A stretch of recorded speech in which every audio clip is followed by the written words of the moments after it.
Vamos a comenzar la charla de hoy, ¿sí? Por favor, ante todo, cerrad los micrófonos, ¿sí?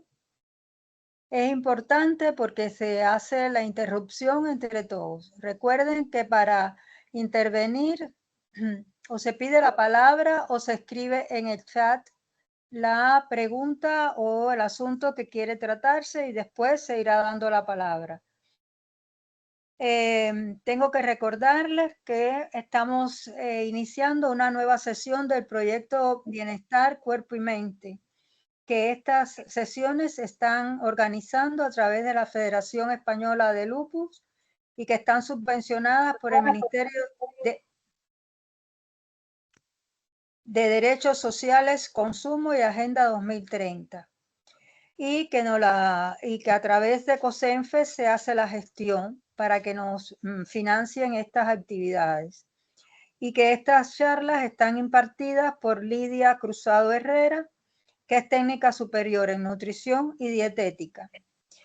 Uno de los objetivos de este proyecto es la promoción, en este caso, de tratamientos de carácter no farmacológico, en este caso, cuidar la alimentación, que depende de cada uno de nosotros en el autocuidado.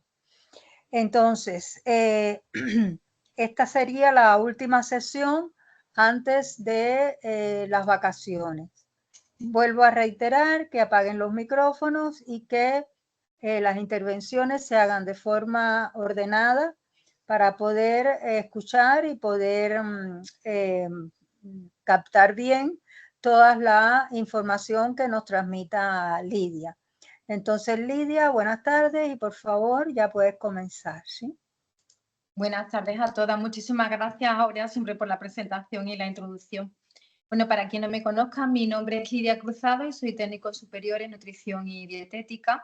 Soy experta en nutrición, en inflamación y autoinmunidad y yo misma soy paciente inmunológico de hace más de 25 años.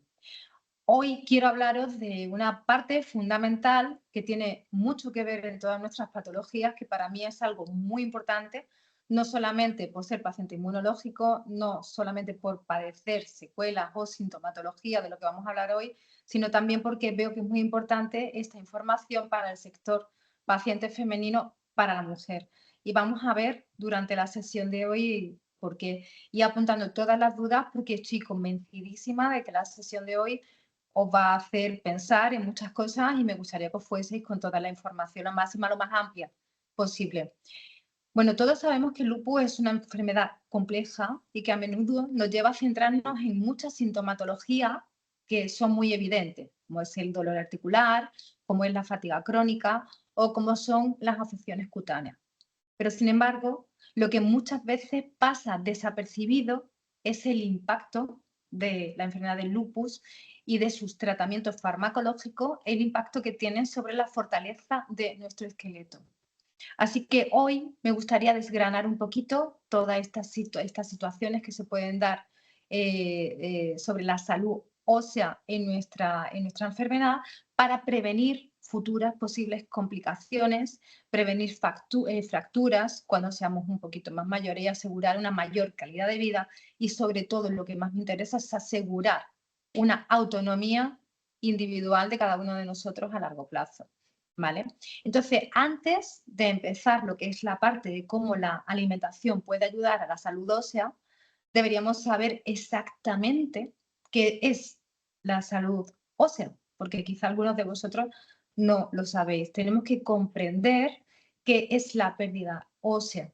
Y os sonarán algunas palabras como osteopenia o como osteoporosis.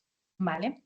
Lo más importante que debéis conocer hoy en este apartado es que los huesos son tejidos vivos. Muchos de vosotros consideráis el hueso como algo que está ahí estático, como algo que está inerte, como algo que no está en movimiento, como otros órganos que pueden ser el corazón que bombea, como otros órganos que pueden ser el pulmón o que pueden ser los riñones. Pero el tejido vivo del hueso se regenera, se renueva constantemente. Y en la enfermedad de lupus y en muchas enfermedades inmunológicas hay muchos factores, algunos factores pueden desequilibrar este proceso, ¿vale? Como decía, el hueso no es estático, porque está constantemente construyéndose y deconstruyéndose, como todas nuestras células. Hay huesos que son un poco menos densos de lo normal y eso es la etapa que es previa a la osteoporosis y eso es lo que se conoce con el nombre de osteopenia, ¿vale? Esa densidad mineral ósea es más baja de lo apropiado, pero no es tan severa, no tiene tanta pérdida de masa ósea como la osteoporosis, es el pre. Para que lo podáis entender, imaginad un panal de abejas. Entonces, en la osteopenia, los agujeritos son un poco más grandes que en un panal normal, que en un panal convencional, ¿vale? Pero esto es una señal de alerta. Esto es una oportunidad para comenzar a actuar y prevenir la progresión que nos puede llevar hacia esa enfermedad que se conoce como osteoporosis, ¿vale? Y la osteoporosis es una enfermedad en la que los huesos se convierten en porosos y frágiles. Es una enfermedad esquelética donde la densidad de masa ósea disminuye significativamente. Y esa microarquitectura que tiene el hueso, que es como en panales, se deteriora y esto hace que se aumente considerablemente el riesgo de fracturas. Os pongo un ejemplo. Siempre se ha oído pues a mi abuela, a mi madre o a mi tía se cayó y se rompió la cadera. Gran parte de esas caídas suele ser al contrario. Es el caso, por ejemplo, que le ocurrió a mi abuela. A mi abuela se le rompió el hueso de la cabeza del fémur y se cayó al suelo. No fue una rotura por caída, fue una rotura por osteoporosis. O, por ejemplo, recientemente en casa hemos tenido el caso de una persona con 74 años y el aplastamiento espontáneo de 3 vértebras dorsales por osteoporosis. No estaba haciendo ningún movimiento ni ninguna caída cuando se rompieron las 3 vértebras a la vez. Y eso fue arrastrar una osteoporosis de por vida sin haber sido ella consciente de que está, o sí, quizás sí fue consciente y no buscó un remedio a tiempo. ¿Vale? La metáfora, por ejemplo, para la osteoporosis podría ser que ese panal de abejas, los agujeros se han hecho muy grandes y las paredes del panal se han adelgazado tanto que han hecho que toda la construcción sea muy débil. Esto conlleva un mayor riesgo de fracturas por impactos mínimos, que en otro momento no hubiesen tenido una fractura, como puede ser, como he comentado antes, en la cadera, en la columna vertebral, como acabo de decir también, o suele ocurrir también con fracturas en las muñecas. Y esto puede llevar, estas fracturas, a más dolor crónico, independiente del dolor crónico que ya acompaña a nuestra enfermedad, puede llevar a más discapacidad y esto puede llevar a más pérdida de nuestra independencia personal y necesitar un poco más de ayuda o de apoyo externo. ¿Vale? Pero estaréis preguntando todas, bueno, todos si hay algún hombre por aquí, ¿por qué? ¿Por qué se produce esa osteopenia? ¿Por qué se produce esa osteoporosis? ¿Y qué tiene que ver con mi lupus? ¿Qué tiene que ver? ¿Por qué se desarrolla? Pues porque digamos que en algunos momentos nuestros fármacos que tanto nos ayudan para una cosa se convierten en unos villanos silenciosos para nuestros huesos. Se convierten en un factor de riesgo. Y ese factor de riesgo se puede provocar por la inflamación crónica propia de las enfermedades autoinmunes. Esa actividad inflamatoria de la enfermedad libera, ya lo hemos hablado en otras sesiones, una serie de sustancias proinflamatorias que se llaman citoquinas que afectan directamente a la formación del hueso y que aumentan la reabsorción ósea, que no se generen más células, sino que sigan apareciendo, o sea, que sigan estando allí las que han envejecido, ¿vale? También un factor de riesgo ante esta osteoporosis o esta osteopenia primero y esta osteoporosis, y también lo hemos dicho en muchas sesiones en las que estáis conmigo en clase de ejercicio terapéutico, sabéis que no paro de decirlo, es por la falta de actividad física. Pero es verdad también, y lo hemos hablado muchas veces, que esta falta de actividad física también puede estar provocada por una fatiga, por un dolor articular. Entonces tenemos ese miedo al movimiento.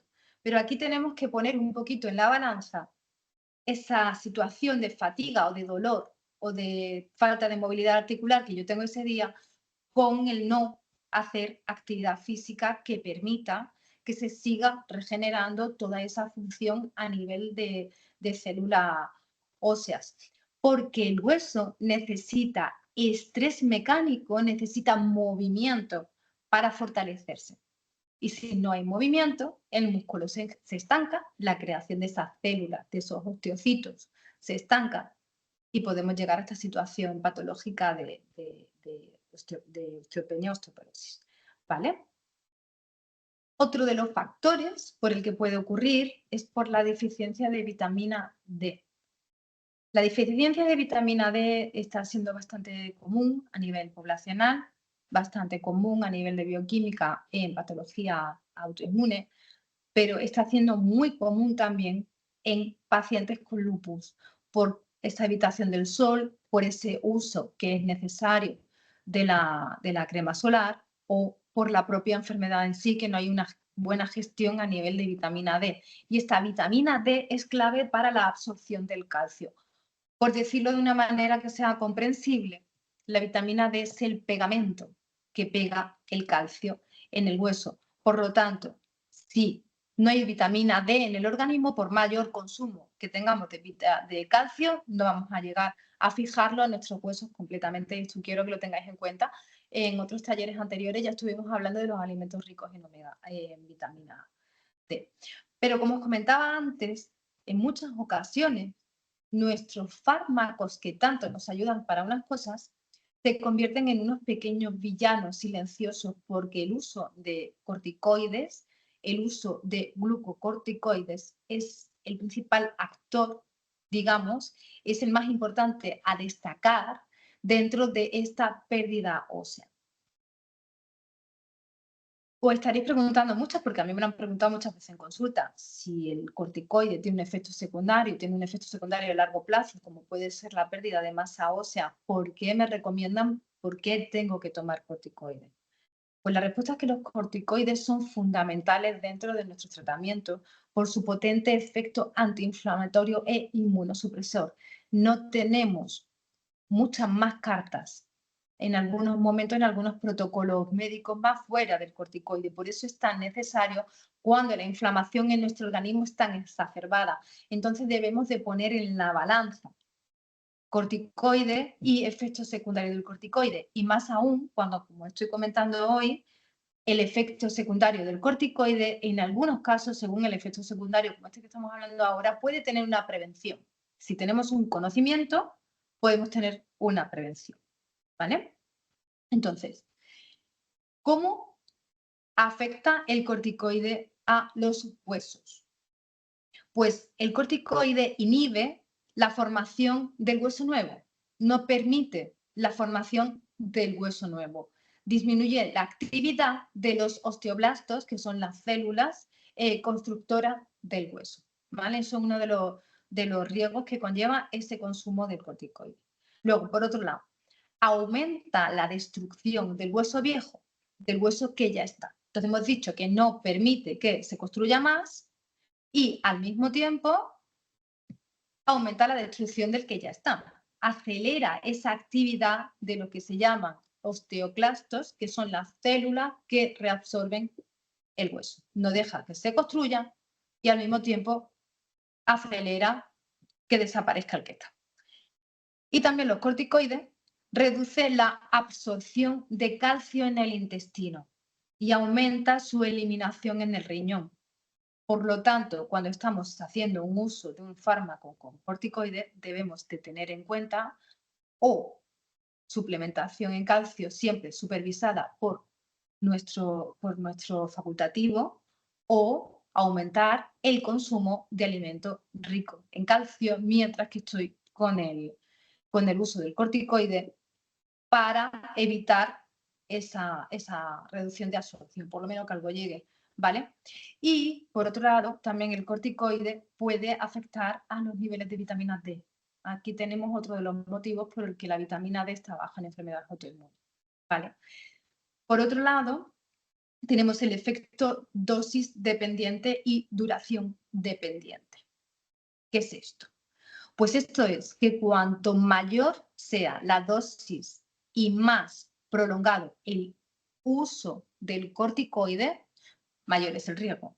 Yo creo que es puro sentido común que esto se entienda completamente, ¿vale? Entonces, incluso dosis bajas pueden tener un impacto en la salud ósea. ¿Qué quiero que os quede claro? Pues que el corticoide es necesario, no hay que evitarlos, pero que hay que ser conscientes de su efecto y tomar medidas preventivas, ¿vale? Esto es una de las cosas más importantes que quería yo hablar hoy con vosotras, porque a veces es desconocido el corticoide y su efecto sobre la salud ósea, ¿vale? Más fármacos también pueden influir sobre nuestra salud ósea.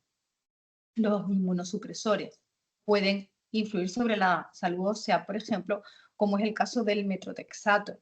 A largo plazo y en dosis altas, el metrotexato puede afectar el metabolismo del hueso. Y son muchas de vosotras las que tenéis tratamientos con metrotexato muy largos en el tiempo, por no decir prácticamente algunas para siempre, ¿vale?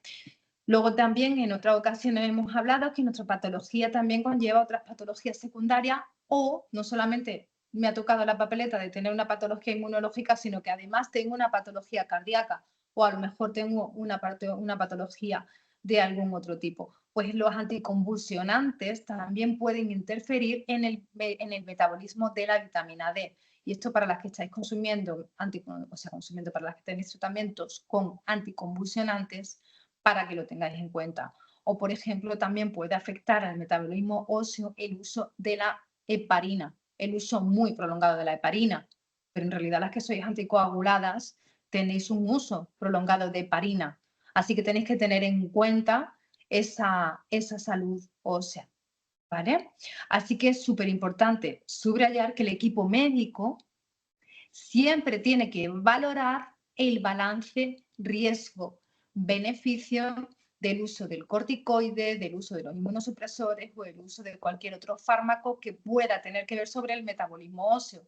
Pero ya sabiendo esta situación, pues simplemente lo que tenemos es que implementar medidas dietéticas, medidas alimentarias para que podamos tener un consumo apropiado de calcio y de vitamina D, ¿vale?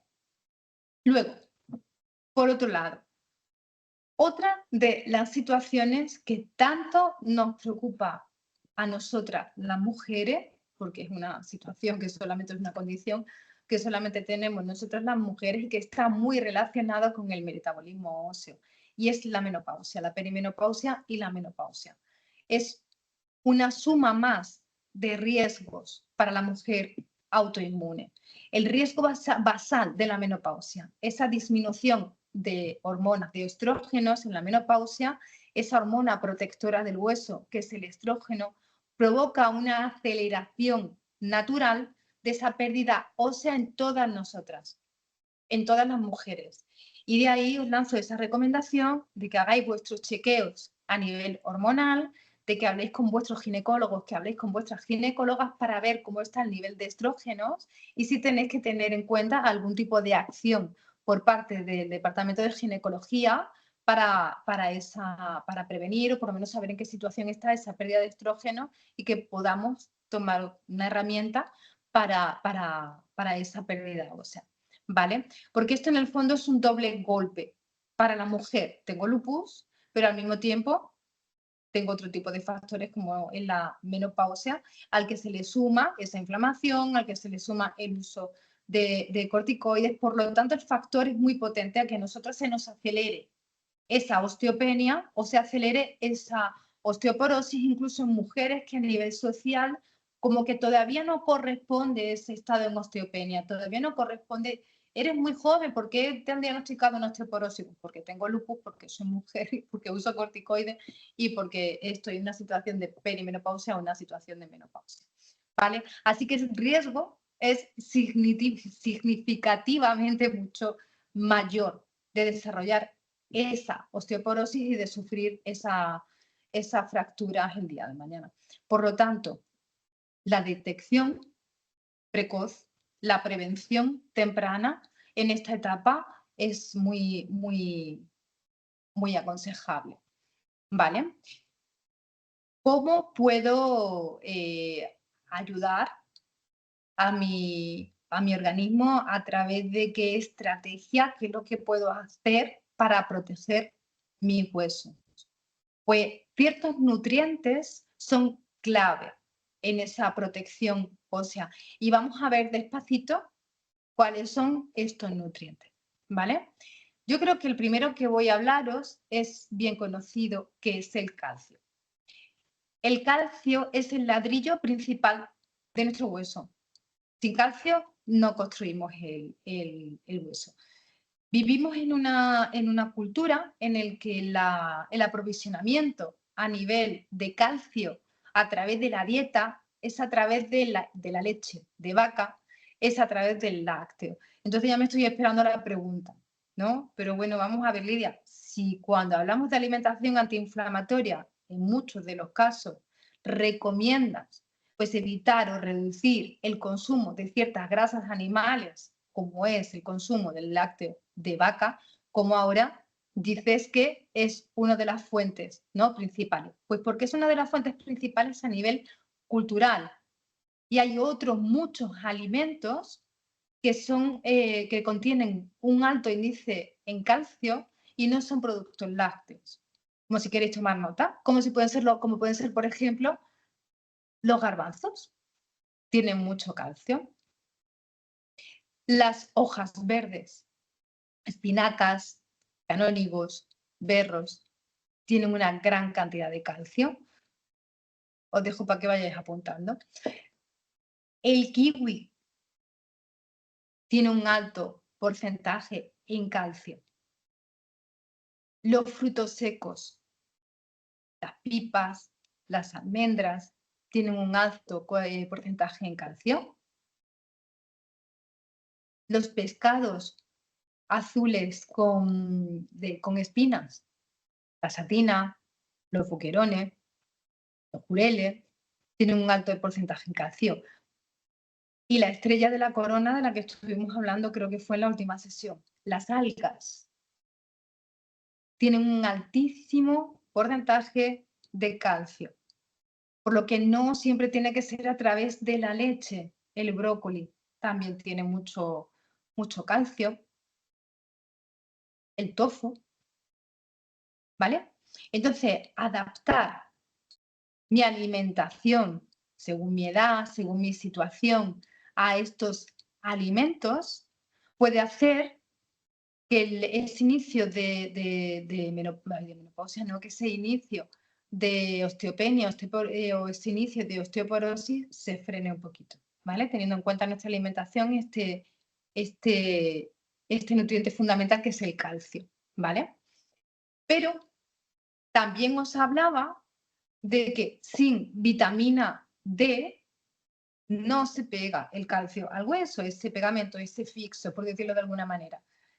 La función clave y fundamental de la vitamina D, o por lo menos una de ellas, es que el cuerpo absorba el calcio de los alimentos que nosotros ingerimos a través de la dieta. Sin vitamina D, el calcio no se utiliza de una forma óptima. Ya hablamos en la sesión en la que hablamos, creo que, no recuerdo en cuál fue, lo repito de nuevo, la mejor forma de obtener vitamina D es metabolizándola a través de la piel con la exposición solar controlada. Pero claro, estamos hablando de una exposición solar que se ve minimizada por la enfermedad, por los riesgos de la enfermedad o por el uso de los protectores solares. Por lo tanto, vamos a centrarnos en esas fuentes alimenticias que me van a hacer llegar esas vitaminas del organismo a través de la alimentación. Y vuelven a estar aquí dos pescados grasos.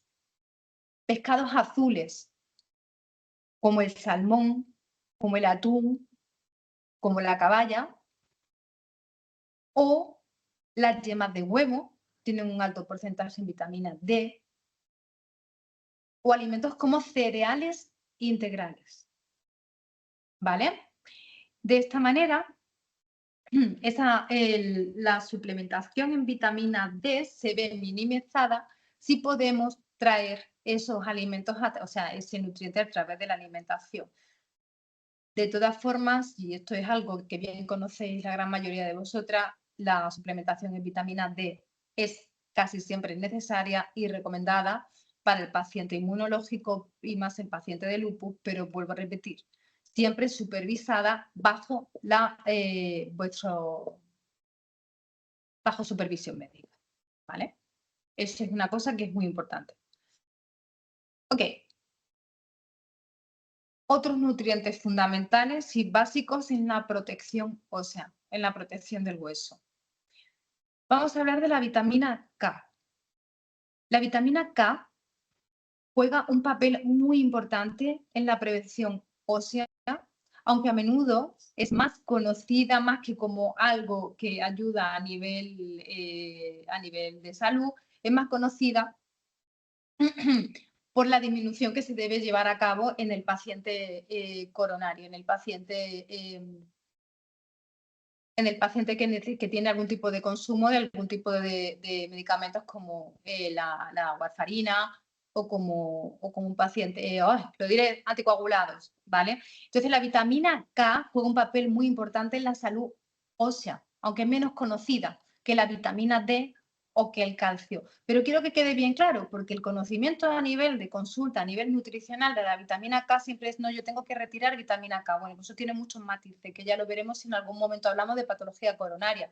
Pero quiero que tengáis en cuenta que es fundamental para la salud ósea, ¿vale? Su relevancia radica sobre todo en su papel como cofactor en la activación de las proteínas clave que construyen el hueso, ¿vale? En el mantenimiento del hueso. Estamos hablando de un cofactor de la creación de colágeno en nuestro organismo. La vitamina K no se absorbe si no tenemos un consumo también de lípidos, un consumo de grasas en el organismo. Si no consumimos grasas, las vitaminas liposolubles, que son las vitaminas A, D, E y K, no se metabolizan. Porque muchas veces me encuentro con gente en consulta que dice, no, yo no consumo aceite con la ensalada para no engordar. No, aquí hay un problema. Tenemos que consumir ese tipo de grasas para que vitaminas como la vitamina K lleguen a metabolizarse, lleguen al organismo. Si no tomamos esa grasa, esa vitamina sale directamente por la puerta, ¿vale?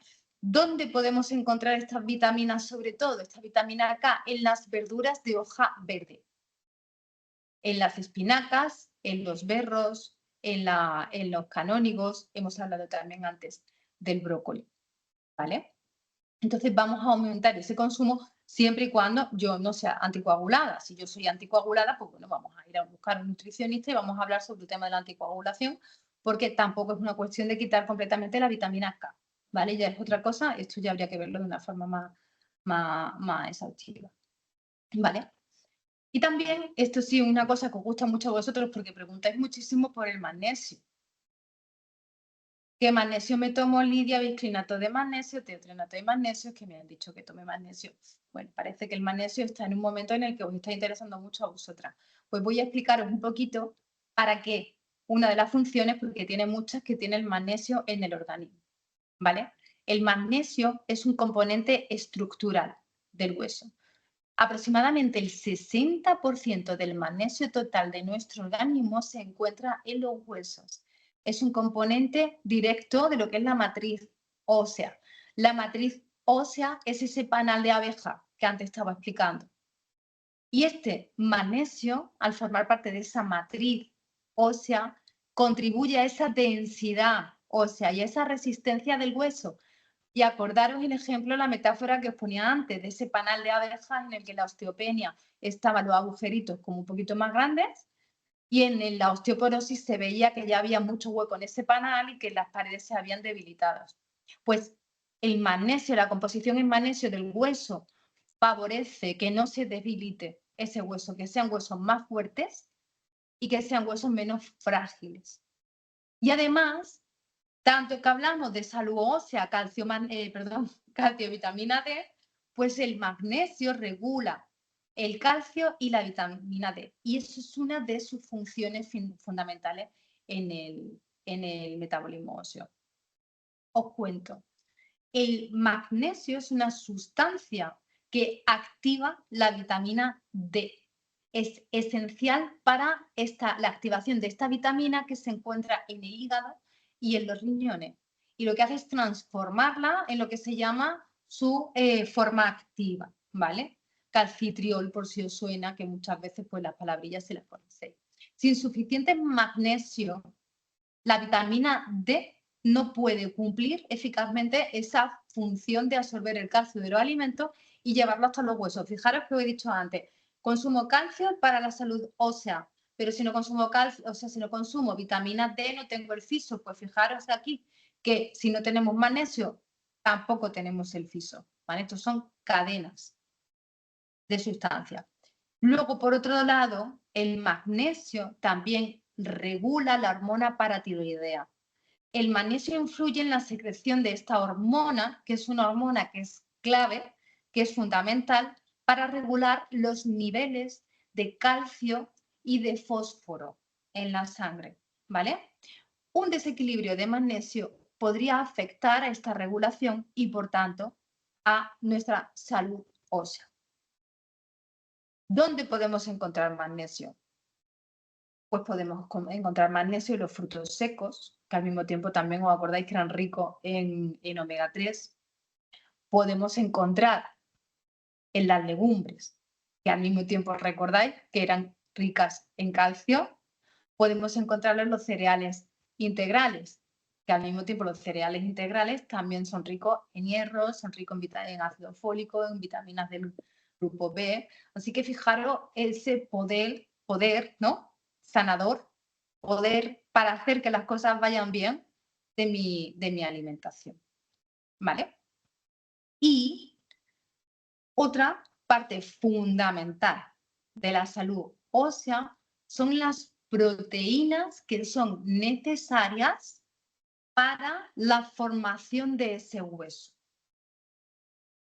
La estructura básica del hueso, su armadura, es una estructura que es mineral sólida. Está compuesta por una matriz orgánica y una matriz mineral. Entonces, las proteínas que conforman esta matriz especialmente es el colágeno, que construye como el 90% de la matriz de ese hueso, formando la armadura, lo que sería la exterior, o digamos como, por decirlo de alguna manera, el andamio sobre el que se van depositando los minerales en esa estructura ósea. Entonces, para que os hagáis una idea, imaginad una casa donde el colágeno son las vigas, es el esqueleto de esa casa, son sobre lo que se van construyendo esas paredes, mientras que el calcio y los otros minerales son el cemento que va rellenando para construir la pared de esa casa. Entonces, si las vigas de nuestra casa no son fuertes o directamente no hay vigas, están ausentes, la casa se va a derrumbar sí o sí, por mucho cemento que tengamos almacenado y para ponerle a esa casa. Si no hay estructura, si no hay esas vigas, la casa se desmorona. Por lo tanto, esta matriz proteica de colágeno proporciona al hueso su flexibilidad. ¿Acordáis que antes decíamos que el hueso debe de ser una estructura flexible para someterse a ese estrés mecánico en el movimiento, en el ejercicio? Necesita ser elástico y necesita tener capacidad para recibir impactos y evitar que sea quebradizo. Y todo esto se produce a través de ese consumo de esas proteínas que van a hacer que mi organismo sintetice el colágeno. ¿Vale? Por lo tanto, más que una dieta, tenemos que promover todos estos alimentos como un estilo de vida. En el día a día, ir a hacer la compra y tener en cuenta esos alimentos ricos en calcio, esos alimentos ricos en vitamina D, ser consciente y consecuente de qué alimentos son ricos en vitamina K, ser consciente de qué alimentos son ricos en magnesio y qué alimentos pueden ayudarme a la gestión del colágeno, puede hacer que mi estilo de vida sea una prevención de la enfermedad y sea una prevención del futuro brote o de la calidad de vida que yo pueda tener con mi enfermedad inmunológica. El ejercicio físico, pues bien guiado, un ejercicio físico moderado, sensato y organizado y adaptado a cada una de nuestras patologías, puede ayudar a esa salud ósea. Ya lo he dicho antes, al caminar, subir escaleras, bailar un poquito, estimula esa formación ósea. También los ejercicios de fuerza, muy importantes, porque generar musculatura también va a ayudar a generar ese estrés mecánico sobre el hueso que acelera, ¿no? Que promueve esa formación de osteocito.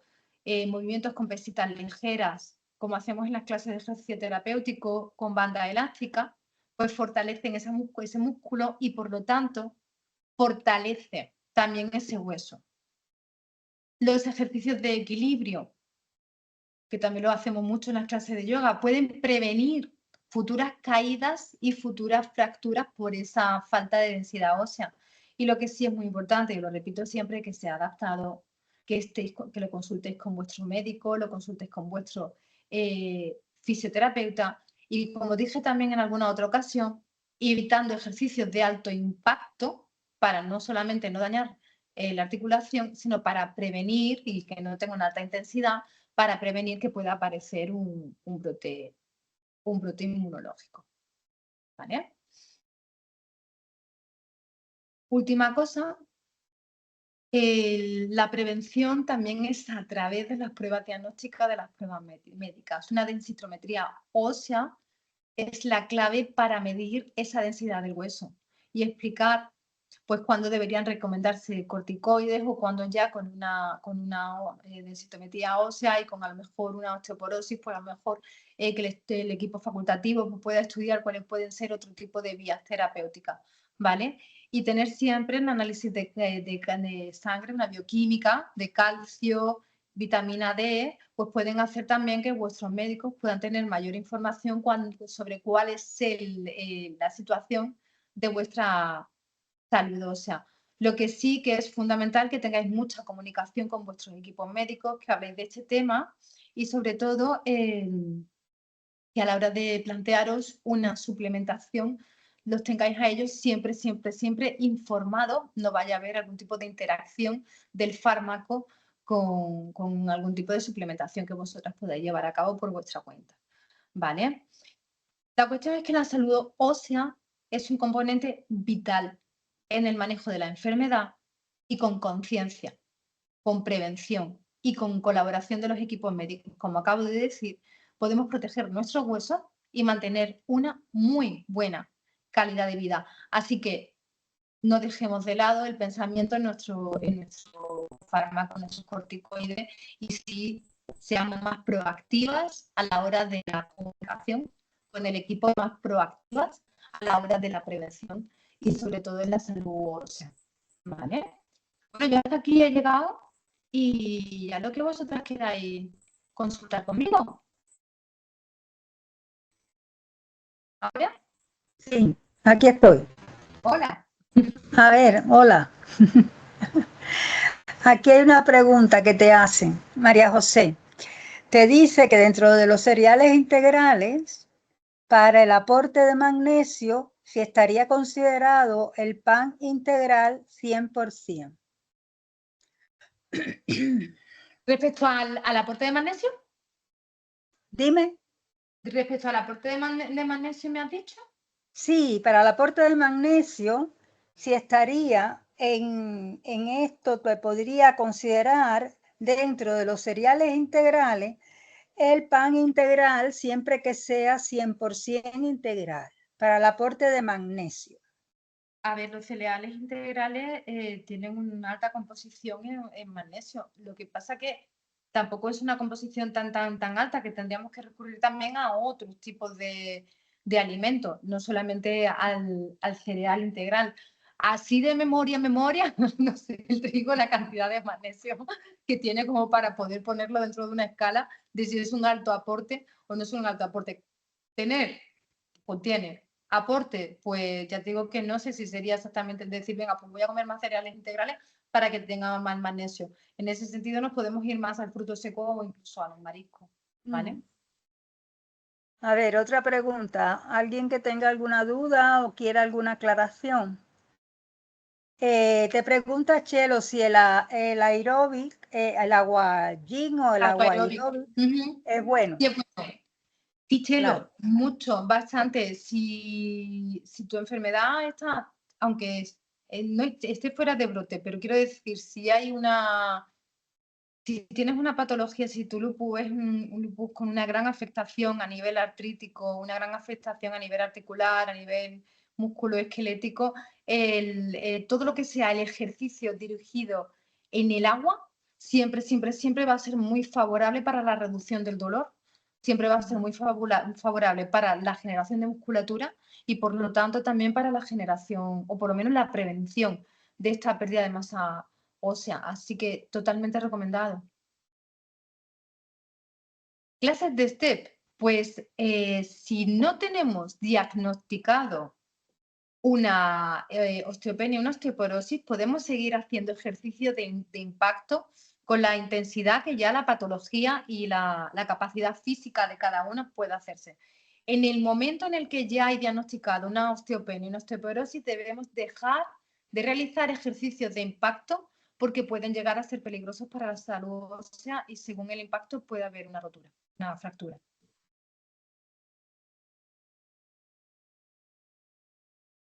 ¿La albahaca fresca será buena para la fuente de calcio? Verde es. Sí. Todo lo verde es bueno, ¿sí? Sí. Sí, pero dame un segundo, vamos a mirar una tabla de composición de alimentos porque aparte de que no conozco todos los... Claro, no... si yo me supiese de memoria todas las composiciones de alimentos, sería una erudita total.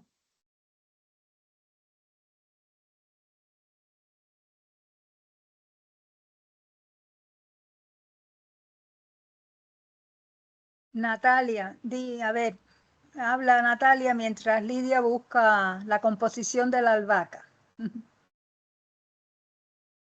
Vale, pues mi pregunta es, para la vitamina K tan importante, habla de verdura de hoja verde, pero yo soy una persona anticoagulada. ¿Qué hago?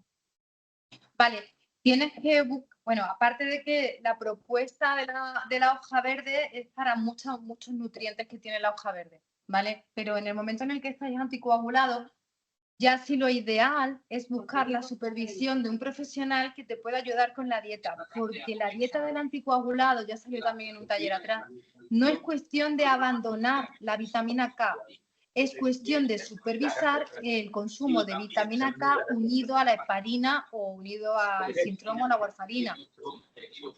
Debes de tener un consumo moderado y constante, porque donde puede haber una interacción fármaco-alimento es si de pronto hay un consumo muy alto en un estado muy bajo de la heparina. Es donde puede haber en ese momento así una regularización digamos, de la sangre. Entonces, habla con un profesional que te pueda guiar un poquito cantidad de consumo, que te pueda dar medidas, que te puede decir, pues mira, esta cantidad cada X días no tiene absolutamente ninguna importancia, pero si tienes este abuso de estos alimentos, pues sí puedes tener problemas con la vitamina K. Mi madre es anticoagulada, yo siempre estoy con ella midiéndole la cantidad del consumo de alimentos de hoja verde, brócoli, espinaca, judías verdes, le encanta y siempre tengo que estar midiendo y viendo a ver que no tenga un consumo excesivo, pero por otro lado, que no deje de lado unos nutrientes que son tan buenos, ¿vale? Tengo la albahaca, tiene un aporte bastante bajo, lo siento. La de la hierba buena. Bueno, No, la albahaca.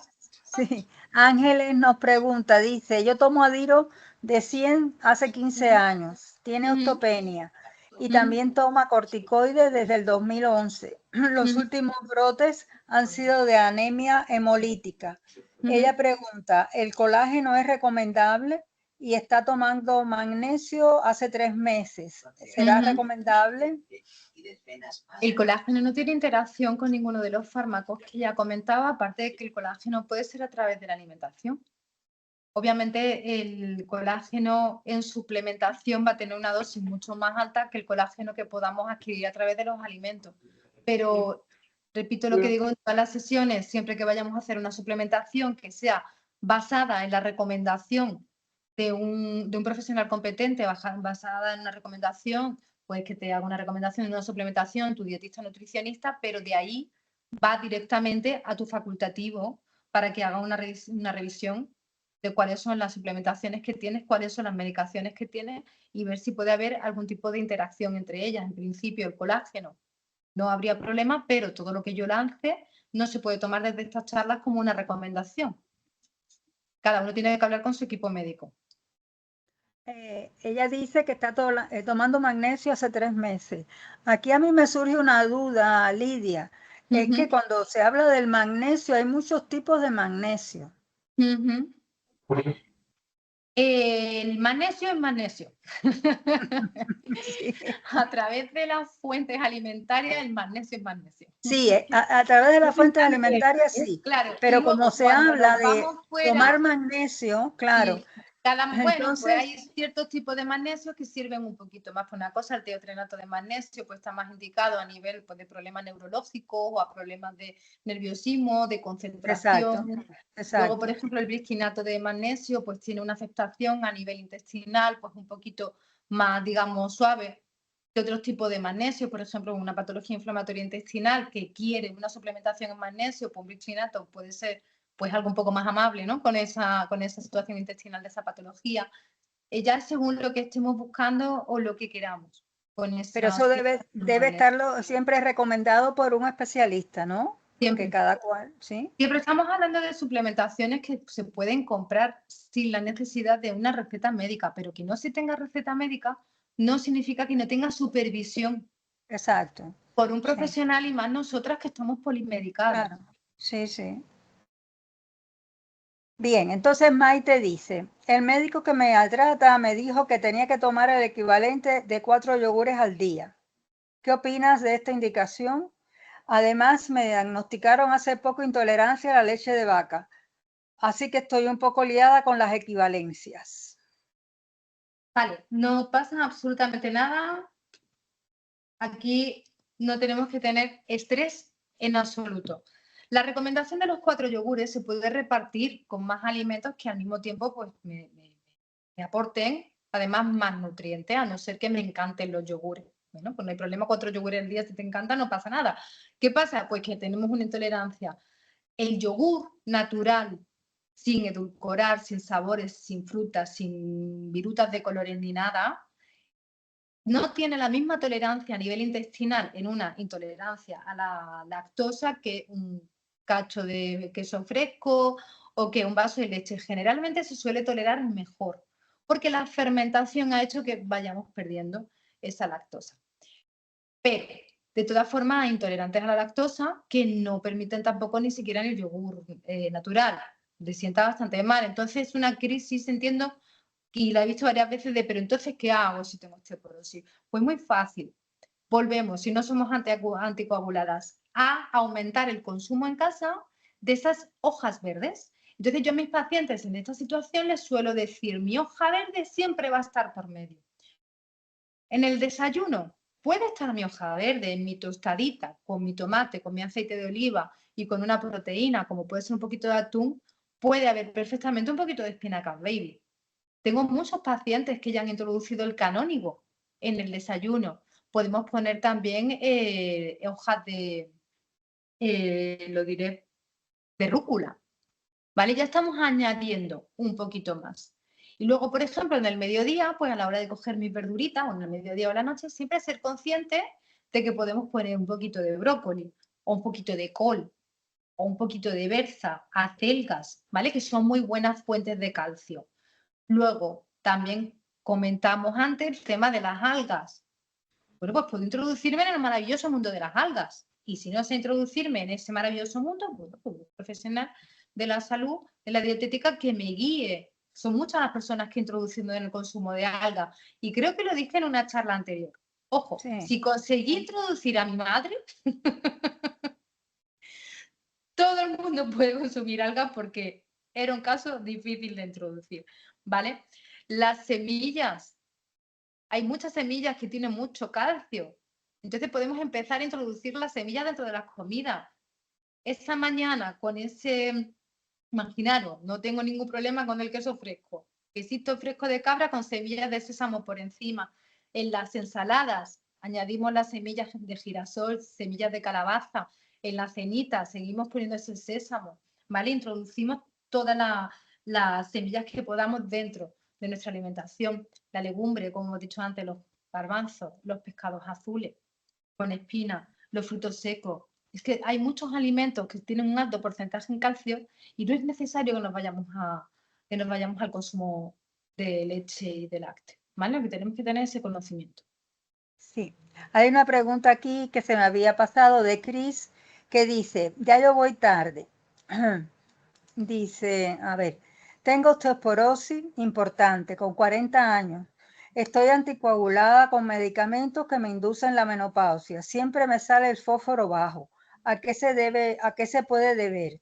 ¿Qué alimentos puedo tomar para subirlo? Ahora me han indicado terrosa, que creo que es un biosimilar de la PTH porque los bifosfonatos no me han hecho nada.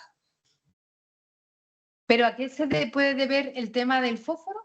Sí, ella quiere saber qué alimentos puede tomar para subir el fósforo. Está anticoagulada, tiene osteoporosis con 40 años y siempre le sale el fósforo bajo y ahora está tomando un biosimilar del PTH porque los bifosfonatos no le han hecho efecto. A ver, yo haría un seguimiento bastante exhaustivo de ese fósforo. Pondría una dieta aumentando el consumo de alimentos ricos en fósforo, pero en una estrecha relación con su internista, con su reumatólogo, para supervisar ese estado del fósforo, a ver exactamente qué es lo que está actuando ahí a nivel fisiológico para que se reduzca tanto el fósforo. Contestando la pregunta, que realmente lo que estaba interesando, por ejemplo, los lácteos, si no tienes ningún tipo de problema, como la pregunta anterior con la intolerancia a la lactosa, los lácteos tienen una composición alta en fósforo. Entonces, siempre tener ese cuidado de ese lácteo en la mañana, o podemos hacer un quesito fresco en la mañana y un yogur en media mañana. Podemos introducir otro lácteo más o en la media tarde o al final de la noche, muy recomendable por su alto contenido también en tristófano, que nos ayuda a relajarnos mucho. Por ejemplo, la composición de las aves es bastante llamativa a nivel de la gran mayoría de las recomendaciones que yo os hago. Muchas de ellas siempre o sea, las aves tienen una gran composición en muchos de los nutrientes que siempre os estoy hablando. Pues el consumo de proteínas, supervisarlo bien, que siempre haya consumo de carnes de aves, que durante la semana haya un consumo apropiado de pescados azules y de marisco. Digamos que sería como una alimentación muy consciente a nivel de alimentos ricos en fósforo, para ver si conseguimos a través de la alimentación ordenar un poquito esos valores. Volvemos otra vez a todos los tipos de legumbres.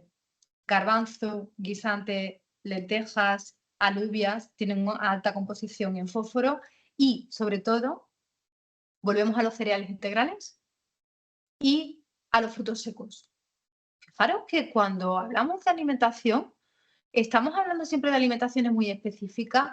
Cuando vosotras lanzáis vuestras preguntas, estáis hablando de casos muy específicos y os habéis dado cuenta que siempre acabamos en los mismos alimentos, en los mismos grupos, que luego son muy amplios, ¿vale? Dentro de lo que es el grupo son muy amplios, pero ¿os habéis dado cuenta de la importancia de la variedad que debe de tener a lo largo del día, a lo largo de cada semana mi alimentación para que toda esta cantidad de nutrientes llegue, que tengo que comer siempre carne, que tengo que comer pescado, que tengo que comer frutos secos, que tengo que comer verduras de todo tipo, porque hoy están saliendo mucho las de hoja verde, pero en la sesión anterior eran las rojas, eran las amarillas, eran las naranjas, ¿os acordáis? Pero fijaros la importancia de tener una gran variedad dentro de mi alimentación para que no me falten los micronutrientes. Lidia, María del Pilar nos pregunta bueno, te pregunta a ti, que además del kiwi, ¿qué otro tipo de fruta es rica en calcio o en vitamina que ayuden a la generación del hueso? Pues las frutas no tienen tanta composición en calcio. A la hora de ir hacia una composición en calcio, mejor nos vamos hacia otro tipo de alimentos, como no hemos ido hacia ciertos vegetales, como vuelvo otra vez con el tema de la hoja verde. Porque el kiwi es especialmente llamativo por esa alta composición en calcio, también en vitamina C, pero es la fruta que más calcio tiene y las demás no es que sea despreciable, pero tampoco es el alimento donde tenemos que centrar el foco cuando hablamos de calcio. ¿Algo más? ¿Alguna otra pregunta? ¿Alguna otra cuestión? Nada más. Desde luego nuestros platos van a estar repletos de color. Totalmente. Aprovecho para hacer un Silvia. llamamiento a que, Sí. bueno, si queréis seguirme en una de mis redes sociales, se llama Come Colores. Sí. Si queréis buscarme en Instagram, ahí me tenéis. Dice Cris que es conveniente la Q2, sí, en anticoagulado, la vitamina K2 en coagulado. ¿Pregunta o afirma? No, te pregunta. Con la formulación parecía. No, el tema no es que sea conveniente, es lo que hemos hablado antes. Estamos dejando atrás una vitamina que tiene una funcionalidad, ¿no? En la parte inicial de la charla hemos estado hablando de la necesidad de la vitamina K. No sé cuántas veces habréis escuchado hablar, como dije antes, de la vitamina K si no sois anticoagulados. Es una vitamina como que se obvia, se deja fijar en la importancia que tiene en la salud ósea. Entonces, no es que el anticoagulado no pueda tomar vitamina K, es que lo que el anticoagulado no puede hacer es tener una desproporción de un alto porcentaje de vitamina K, de rápido el torrente sanguíneo, que tiene una contradicción con la farmacología, con la heparina o con la warfarina o con el sintrón. ¿Vale? Entonces ahí es donde hay que tener un control y un orden. Si un anticoagulado toma un poquito chiquitito de espinaca y dentro de 2 o 3 días un aguacate chiquitillo que tampoco tiene tanta composición en vitamina K, y dentro de 2 o 3 días una proporción pequeñita, los niveles en sangre son lo suficientes para que ayuden a esta función ósea, pero sin que afecten a su enfermedad. Si bien es verdad que hay mucha confusión, porque antiguamente al anticoagulado se restringía completamente la vitamina K, y eso me ha pasado a mí. Yo he trabajado restringiendo completamente la vitamina K. A día de hoy los estudios cambian, la ciencia pues va avanzando un poquito más y somos conscientes de que es que el anticoagulado tiene que tener un control sobre ese consumo en vitamina K, no una eliminación. Yo digo que yo tengo el caso en casa de una persona que tiene un descontrol a nivel de vitamina K, y es verdad que los efectos son bastante desagradables, los efectos son peligrosos. Hay que tener ahí una observación y un control a nivel de alimentación o una supervisión. Muy bien. Me vaya a permitir que aquí haga un inciso, porque como también soy anticoagulada y este tema también lo he preguntado muchas veces en hematología y nutrición, antes le he puesto a Natalia, creo que era la que lo preguntaba, que lo hable con su hematóloga, que si la necesita que la deriven a nutrición, porque a mí lo único que me dijeron que lo prohibido son espinacas y brócoli. El resto de hoja verde, si nosotros metemos en nuestra alimentación rutinariamente hoja verde, el INR se adapta, pero tiene que estar siempre en rutina lo que hayamos metido. Pues si metemos lechuga o metemos acelga o lo que metamos, que tiene que estar siempre, todas las semanas, metido algo para que el INR no varíe. Entonces, que lo hablen con su hematóloga, incluso que si lo necesita la deriven a nutrición y le pongan una dieta donde también puedan comer hoja verde. A mí era algo que me preocupaba mucho e insistí mucho con el tema con la hematóloga y me dijo, Silvia, realmente prohibido es el brócoli y espinaca. Dice, pero luego si tú metes en rutina ciertos alimentos que no suelen estar aprobados con el anticoagulante, pero los tienes todas las semanas, el INR se adapta y no tiene ni por qué subir ni bajar. Simplemente es inciso, perdona, pero No, ya es sabes que con el fantástico. anticoagulante... Fantástico, Silvia, porque ya te digo, yo no me meto en tan exhaustivo, ¿no? Al estar hablando de otras cosas en otros momentos, y me ha venido genial porque yo no me he metido tanto, yo me he metido en condiciones. Así que ideal el comentario. Lo del tema de la espinaca y el brócoli, si bien es verdad que según digo que lo lance, no es algo que se lance siempre, es lo que he dicho antes, antiguamente era prohibición total y absoluta, no solamente de espinaca y de brócoli, pero a día de hoy... Ahora están un poquito más flexibles. Yo, por ejemplo, pues metí el aguacate, el guacamole, aguacate pero lo tomo todas las semanas. Y da mucho susto. Sí, el aguacate se puede consumir con moderación, con tranquilidad y sin ningún tipo de problema. ¿Vale? Por ejemplo, Ángeles dice que ella come aguacate todos los días y toma Adiro. Y entonces Marga nos pregunta si el aguacate aporta para fortalecer los huesos. La primera pregunta era... No, la primera es una aseveración. Ella nos comenta que todos los días come aguacate, pero que toma Adiro. No, todos los días no, reduce el consumo de aguacate, ¿vale? Que es una grasa fantástica, maravillosa, pero es un alimento que tiene un porcentaje bajo de vitamina K, pero no lo consumas todos los días, ¿vale? Alterna un poquito, baja el consumo. Sí. Todos los días sería ideal para todas nosotras, pero no puede ser. Y después Marga dice que qué aporta el aguacate para fortalecer los huesos. ¿El aguacate? El aguacate. O sea, de aquí voy a salir una experta en composición de nutrientes y alimentos. A ver, directamente el aguacate para los huesos, más bien Hay muchos es amantes del aguacate aquí. Sí, pero directo no tiene ninguno de los nutrientes los que hemos estado comentando antes, salvo el aporte de vitamina K que sí conlleva el aguacate. Pero que sigáis comiendo aguacate menos las anticoaguladas, no tanto, que el aguacate es un alimento maravilloso.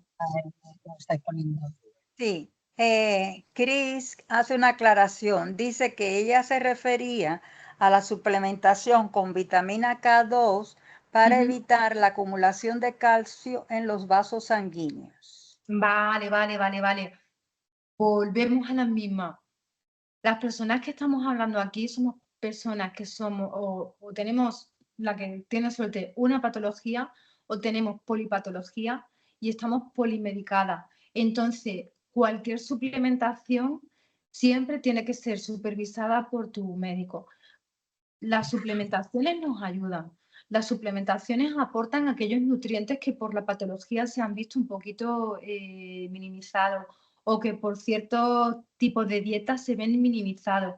Cuando la patología tiene un mal funcionamiento a nivel fisiológico de algún órgano, pues solemos necesitar ese aporte, ¿no? En este caso ese K2, o necesitamos esa vitamina D, o necesitamos esa suplementación en calcio, pero lo que siempre repito, tiene que ser siempre el que tiene esa respuesta, es tu médico, que el que tiene que ser consciente de que qué estamos tomando todas independientemente de la farmacología que ellos nos han añadido. Ten en cuenta que ahora que estamos hablando de química, ¿vale? Es pura química lo que estamos introduciendo en el cuerpo. Acordaros de cuando estudiabais química, y cómo una sustancia interacciona con otra, ¿vale? Bien. Yo creo que el verano nos va, bueno, el verano ya estamos, pero julio y agosto vamos a hacer cosas increíbles, Lidia, con todos tus consejos, todo lleno de color, todo lleno de semillas, de frutos secos, de algas, de todo, de todo. Bueno, de hecho, voy a lanzar un reto. A ver, ¿quién es capaz de mandar fotitos de sus platos veraniegos? Vamos a ver, pues está muy interesante eso, me parece muy bien. Sí, que nos manden fotitos de sus platos ricos en vitaminas. Eso está muy bien.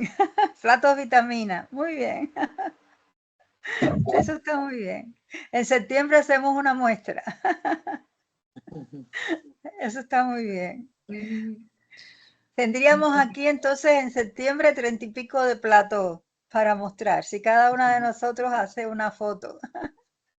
Está muy bien. Sería simpático. Lidia, ¿podría adelantarnos el día de septiembre y de qué vamos a tratar? Dame un segundo porque se me ha apagado el ordenador y tendría que mirarlo desde otro sitio. A ver si podemos, ¿vale? Vale, yo tengo que salud renal con nefritis lúpica, pero el día es lo que no tengo puesto. El Vale, 29, el último lunes es 29. Vale, no, ya podemos seguir. Que no me deja. Ahora, estamos hablando de septiembre. 25 de septiembre, ¿qué jueves? Vale. ¿Vale? Lo tenemos, ¿no? Sí. Perfecto, pues muchísimas gracias, Lidia. Gracias, Muchísimas Lidia. gracias. Y a todos los asistentes que estáis dando sentido a hacer estos talleres y que vayamos aprendiendo a cuidarnos. Por mi parte, súper agradecida a vosotras y a todos los asistentes. La verdad es que me resulta muy cómodo, muy bonito y súper entretenido. Chicos, lo agradezco un montón. Pues muchas gracias a todos y hasta el 25 de septiembre entonces. Muchas gracias. Muchas Muy buen gracias. verano Muchas a gracias. todas. Gracias. Y nos vemos en septiembre. ¿sí? Gracias, Lidia. Gracias, Felupus. Descansa, Lidia. Gracias, Lidia. Adiós.